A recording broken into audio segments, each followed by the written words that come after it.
Welcome inside the studio with Hubbard Street Dance, Chicago.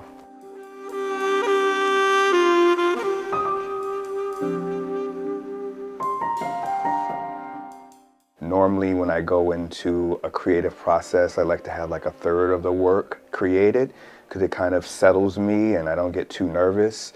But I intentionally did not prepare much at all. And I came in expecting to basically just kind of go with the flow. And when I got into the studio with those artists, I was incredibly inspired. And even throughout the whole process, I felt like each day I felt more and more comfortable embracing the unknown. I've known Matthew Rushing for over 30 years. I think it's been about 33 years. We both became members of the Alvin Ailey American Dance Theater the same year, 1992. So we've danced together for my entire career with the company, and many times it was just me and him on stage in different duets. So he's like my dance husband, so to speak, you know, somebody who you really know very well, somebody who you really trust on stage artistically, and I've been admiring his choreography since we were at the Alvin Ailey American Dance Theater, and he was choreographing for summer intensives and all of those things, and also his creations for the Ailey Company. So for me, it was a no-brainer to bring him here at Hubbard Street Dance Chicago. I think the most unique thing about working with the Hubbard Street artists is basically the power of their individuality.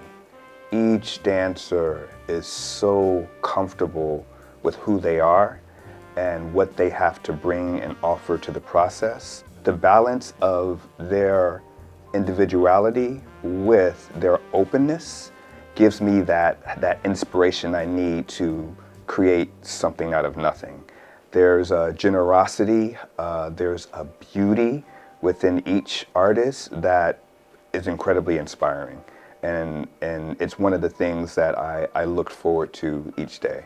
Well, when Matthew came in, we all sat down, and of course he asked us our names, but he also asked, what is our relationship to dance? What has it been and what is it now?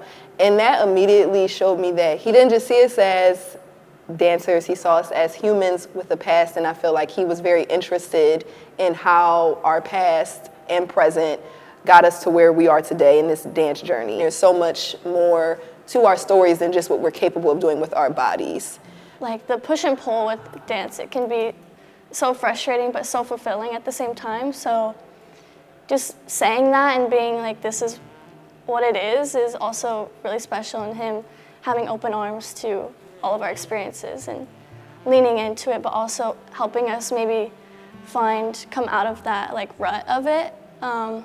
Yeah, that was probably the most special experience. Matthew blends modern dance and contemporary dance forms beautifully.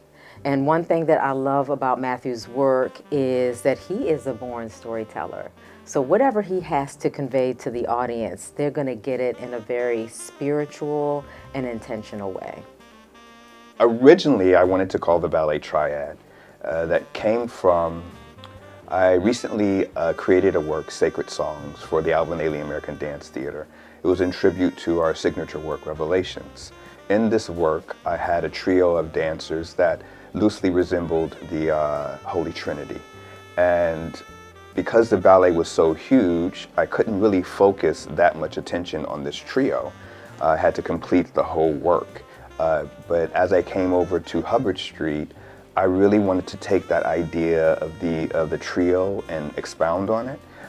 As I started sketching out things, the title changed, and I'm changing it to Beauty Chasers. And it has a lot to do with the artists themselves and also the process that I experienced while I was here. I found myself being open to the moment, seeing what's before me, the beauty that's before me, allowing it to inspire me, and I would chase that inspiration. The artist would also, in a sense, chase whatever vision I would set out before in the studio, and I just found ourselves like working and chasing around the studio to create something beautiful. So now I'm calling it Beauty Chasers. I describe Matthew's movement language as emotive, spiritual. It's also very technical, like modern ballet technique. We've also been tapping into the Afro-Cuban vernacular. He's been having lessons before he comes and joins our rehearsal, which I think is so sweet. And it's clear that he's so excited to share with us what he's learned during his lessons. It's also nice to get a sense that he's learning as we're learning too. In my career at the Ailey company, I had the privilege of dancing for Ronald K. Brown. And he was the first person to introduce the idea of modern dance and traditional dance like West African and Afro-Cuban. I fell in love with those art forms. So recently I've made a decision to seek out instructors and people who can help me better understand these traditional dances and incorporate them in my choreography. This is one of the first times I get to do that here at Hubbard. So I'm playing with contemporary movement, which is also new for me, and this is the place to do it with these artists. But I'm also, for the first time, playing with a strong Afro-Cuban influence. It's also a little bit of West African. So this experience, once again, it's another thing that's this territory where I'm not really comfortable in, and it's very new to me. And so I'm trying to bring all these different dance genres together and again create something beautiful. I hope the audience feels this sense of groundedness with us as we dance. I hope that they get into as I said before, I hope they get into the spirituality of the story that Matthew is trying to convey. I know he's going deeper within his characters and the things that he's trying to explore, and I just hope that they connect with that on a spiritual level. I'm just very grateful to be able to experience this process with Matthew and also to be able to experience with all my people, you know, like everyone in the room just really makes this process what it is. And he's just, you know, he's an icon, he's a legend, but he's also so humble and so sweet and so kind and so warm. He's a beautiful soul.